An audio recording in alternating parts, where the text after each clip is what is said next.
के एवरेज में आके उन्होंने लगभग इसमें 14 लाख दे दिया था उस गिरोह को।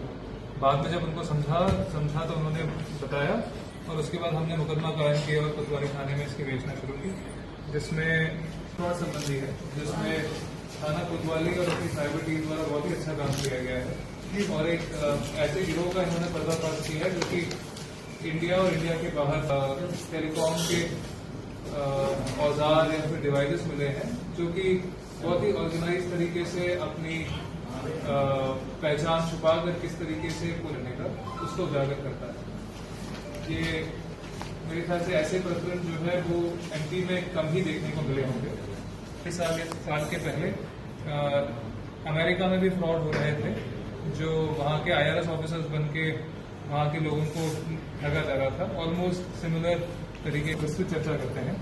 तो कहाँ घटना स्टार्ट होती है, हमारे पास एक कंप्लेंट आया था जिसमें एक महिला थी, मतलब जिसको आया था कि आपका जो भी अकाउंट है उसमें समझ में आ रहा है कि कुछ मनी लॉन्ड्रिंग या कुछ आर्थिक अपराध संबंधी कुछ गतिविधियां आपके अकाउंट में पर्दाफाश किया गया है।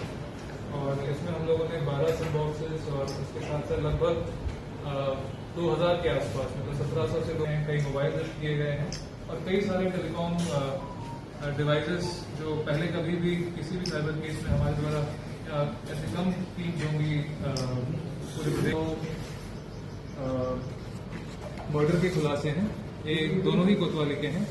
एक लगभग जून की शुरुआत का है। इसमें एक गुलनसान चीमट किशनगढ़ के पास एक गांव में मिला, गरकुआ शायद उस गांव का नाम है, और वहां से फिर विवेचना शुरू की तो ये पता चला कि जादू टोना के जो भी मतलब इस टाइप के है वो ये है कि पन्ना में एक महिला है जिसने कंप्लेंट किया था कि उसके 14 लाख रुपए उसके पास से ठगी से ले लिए गए थे डिजिटल अरेस्ट की धमकी देकर। उसको फोन आया था कि उसके अकाउंट में जो है संदिग्ध इकोनॉमिक एक्टिविटी पाई गई है, तो इस पर से उसने डर कर जो है 14 लाख रुपए दे दिए। बाद में उसको लगा कि गलती हो गई है और उसने पन्ना पुलिस को अप्रोच किया, तो हमने तुरंत मामले का संज्ञान लेकर FIR कायम किया। इसमें इन्वेस्टिगेशन पे ये सामने आया है कि जब टीम जो है मौके पर पहुंची तो वहां पर 2 व्यक्ति मिले जिनके पास 3 रूम्स थे, 3 फ्लैट्स थे मुंबई में। एक फ्लैट में वो लोग रह रहे थे और 2 फ्लैट्स में जो है उन्होंने एक बहुत ही बड़ा सा जो है सेटअप तैयार करके रखा था, जिसमें उन्होंने एक डिवाइस होता है जिसको सिम बॉक्स कहते हैं, उसको यूज किया संभवतः। और इन सिम बॉक्सेस के माध्यम से जो है यहाँ पर रहकर वो एक ही साथ में कई सारे लोगों को एक कॉल सेंटर की तरह संपर्क कर पाते।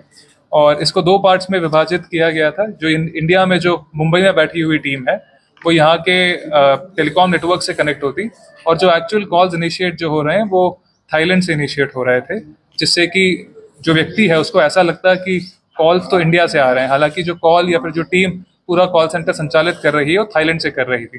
तो इसको अगर आप देखेंगे तो एक ये क्रॉस नेशनल जो है एक गिरोह है जो इंडिया और इंडिया के बाहर रहकर साइबर क्राइम संचालित कर रहा है और इंडिया के लोगों को धोखा दे रहा है। इसमें जो हमारा मेन अभियुक्त है, जो मेन अक्यूज्ड है जिसको हमने पकड़ा है,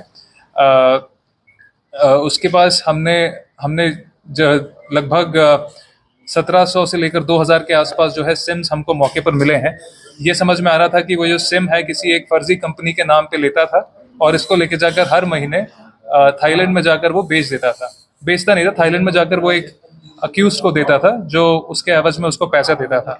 उसी के साथ यहाँ पर जो भी चीजें वो कर रहा था उसके लिए भी उसको समय समय पर वहां की टीम से पैसे मिलते थे। इन्वेस्टिगेशन ये मुश्किल था क्योंकि इस टाइप के सेटअप में ये इस पर पिन पॉइंट करना मुश्किल होता है कि कॉल जो है वो ओरिजिनेट कहाँ से हो रहा है। सिम बॉक्सेस के माध्यम से वो अपने आप को एक ही समय पे अलग अलग लोकेशंस पे दिखा सकते हैं, तो ये काफ़ी डिफिकल्ट चीज़ हो जाती है। हालांकि इसमें साइबर टीम ने बहुत अच्छा काम किया। इसमें हमने स्टेट साइबर टीम I4C जो है उनकी भी मदद ली है। सर, किसी के नाम से सिम थी कि कंपनी के नाम से पूरी सिम है? जी, सारी सिमें जो व्यक्ति है वो पहले एक कंपनी सेटअप करता और इस कंपनी के माध्यम से वो टेलीकॉम कंपनीज को रिक्वेस्ट करता कि एक साथ उसको बहुत सारे सिम दिए जाएं, और बहुत सारे सिम उसको एक साथ मिल जाते थे। इसमें हम ये भी वेरीफाई कर रहे हैं कि कहीं जो टेलीकॉम कंपनी है उनकी भी इन पे संलिप्तता तो नहीं है। तो कितने लोग इसमें अभी गिरफ्तार हुए? अभी इसमें 2 लोग गिरफ्तार हुए हैं।